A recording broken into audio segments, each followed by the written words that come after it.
Bonjour les amis, j'en suis encore tout remué, il faut que je vous raconte, j'ai besoin d'en parler, cette aventure, ou plutôt cette mésaventure qui vient de m'arriver dans un café de la France profonde où j'étais de passage. Pourtant mes amis parisiens me disent toujours, t'arrêtes pas dans ces cafés, il y a que des beaufs, il y a que des chasseurs, il y a que des racistes, il y a que des mecs qui votent Le Pen, t'as rien de commun avec eux, te mélange pas avec eux, passe ton chemin, quoi. Mais bon, moi, vous savez comment je suis un aventurier, moi. Donc, j'ai mis le clignotant à droite de ma voiture diesel et je me suis arrêté. Oh là là, il était 10 heures du matin. Il n'y avait que des hommes, ils étaient rouges de couleur, enfin, ça avait l'air d'être un peu des alcooliques et tout. Bon, moi, je suis rentré, j'ai dit bonjour tout le monde, ils m'ont répondu bonjour, d'un air un peu bourru. J'ai commandé ma petite limonade, hein, parce que moi, je suis sérieux. Hein. Moi, quand je suis au volant, pas une goutte d'alcool, donc j'ai pris ma petite limonade. Oh, eux, il était 10 heures du matin, ça descendait les verres de blanc, je suis sûr qu'ils picolaient depuis 8 heures, ils parlaient tous fort et tout. Oh, et d'un seul coup, qu'est-ce que j'entends?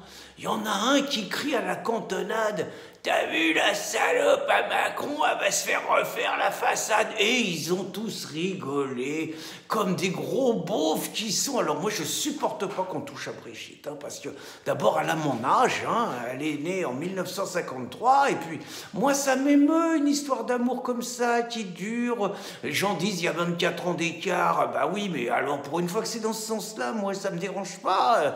Puis bon, faut pas se raconter d'histoire, ils disent aussi que bon, elle a déniaisé Macron, attendez, quand on avait tous 14-15 piges, on rêvait tous qu'il y ait une nana de 40 ans qui nous déniaise, hein, faut pas jouer les faux culs là-dessus. Bon, donc j'ai commencé à vouloir discuter avec eux, vous voyez, je leur ai dit, mais enfin messieurs, vous parlez quand même de l'épouse du président de la République.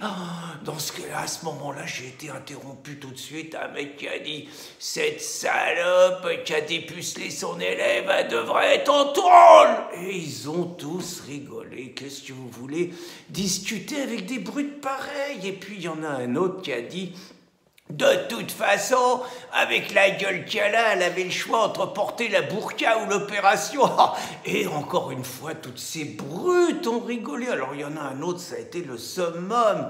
Il a dit, et alors là, il a fait rire encore toute la salle. Il a dit, bah la restauration de Brigitte après Notre-Dame, ça sera la deuxième restauration de Macron. Moi, je trouve pas ça drôle du tout. Je trouve ça offensant, je trouve ça insultant. Ben, ces gens-là, ça les a fait rire. J'ai rien de commun avec des gens comme ça, mais le pire c'est que ça a continué.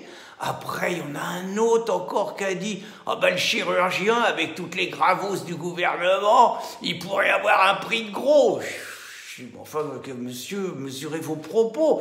Et ils ont continué comme si je ne disais rien. Et il y en a un qui a dit, il faudrait faire l'hyposucé, la grosse chiapa. Et en parlant de sucer, elle s'y connaît celle-là. Et encore une fois, ça a fait rire toutes ces brutes et tout. Et alors après, le racisme a commencé à apparaître. J'en étais sûr dans la discussion. Il y en a un autre qui a dit, et puis il pourrait faire les gros sucés, les deux grosses négresses, là, ça ferait pas de mal non plus, elles peuvent perdre 40 kilos, ces deux-là. Oh là là là là là là, le racisme de bas étage et tout.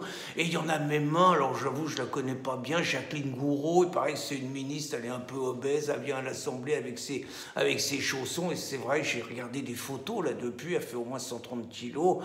C'est pareil, ils ont dit, eh, la grosse Gouraud, alors là, il y aurait du gras à récupérer. Punaise, alors, et puis en plus, ils ont l'air de se réjouir, ces gens-là. Je suis sûr que c'est des gilets jaunes. Enfin, j'en ai eu la preuve, j'étais sûr que c'était des gilets jaunes. Parce qu'après, ils ont parlé du purin.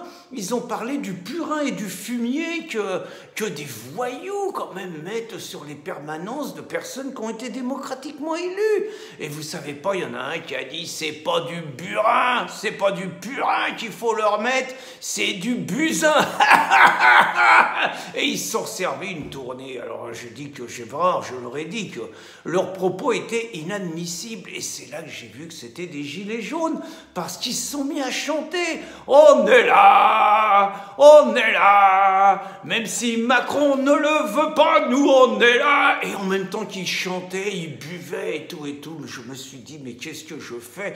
Dans ce monde, j'ai très vite payé ma communication, pas ma communication, ma consommation, et je suis parti, mais je suis malin, parce que je les ai enregistrés, je les ai tous pris en photo, j'ai les preuves de leurs propos, et naturellement, dès lundi matin, je les balance tous au procureur de la République et aux associations antiracistes. Et puis, je vais aller plus loin, parce que ce que j'ai vécu ce matin, c'est inacceptable. Moi, je demande une extension de la loi Avia pour tous les propos de haine tenus dans les cafés français. Bonne journée, les amis.